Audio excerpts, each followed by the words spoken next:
Hello, welcome to my mini blog. এখানে সকালটা শুরু হয়েছে জল খেয়ে।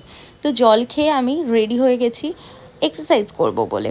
এখানে মহারানী করবেন ওয়ার্কআউট। মহারানীর গায়ে রয়েছে অনেক শক্তি, তাই মহারানী এখানে দেখতে পাচ্ছ ডাম্বল নিয়ে স্কোয়াট করে নিচ্ছে। স্কোয়াট করার পর এখানে দেখতে পাচ্ছ মহারানী কি করছে, মাছকে খেতে দিচ্ছে। তো মাছ এখানে রেড কালারের যে ফিশটা দেখতে পাচ্ছ এটা টাইগার ফিশ, আর এটা হচ্ছে ফিমেল টাইগার ফিশ। তো এই হোয়াইট কালারের ফিশটা ওই দিনই মারা গেছে যেদিনের ভিডিও ক্লিপ। তো এখানে মাছকে খেতে দেওয়ার পরে আমি চলে গেছি শরবত খেতে। তো এখানে আমি শরবত বানিয়ে নিচ্ছি একটু লেবু, একটু নুন আর একটু বাতাসা দিয়ে। তো আমার কিছুদিন ধরেই শরীরটা ঠিক নেই, তাই পেট ঠান্ডা করার জন্য আমি শরবত খাচ্ছি। আর পেটটা যেহেতু গরম রয়েছে, মা খেতে দিচ্ছে না ডিম সেদ্ধ। ব্রেকফাস্টে অনলি রুটি, আলু ভাজা আর ড্রাই ফ্রুট ভেজানো খেয়ে এখানে লাঞ্চে এত খাবার খেয়ে তারপরে দেখতেই পাচ্ছ আমি এখানে কাজ করছি। কাজ করতে করতে সন্ধে হয়ে গেছিলো। এখানে আমি অল্প একটু মুড়ি, শশা আর চিপস খেয়ে আবার কাজ কমপ্লিট করে তারপর বেরিয়ে গেছিলাম ফেসিয়াল করাতে।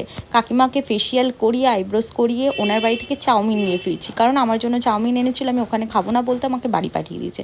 জাস্ট 1 চামচ চাউমিন ট্রাই করে তারপরে এখানে ডিনার কমপ্লিট করে এখানে আমি বসে গেছি হেলদি ট্রেন্ড ফলো করতে, ভিডিও বানাতে। তো ভিডিও বানিয়ে এখানে দেখতে পাচ্ছ এই টি শার্টটা কাকিমা গিফট করেছে। Thank you, tata, good night.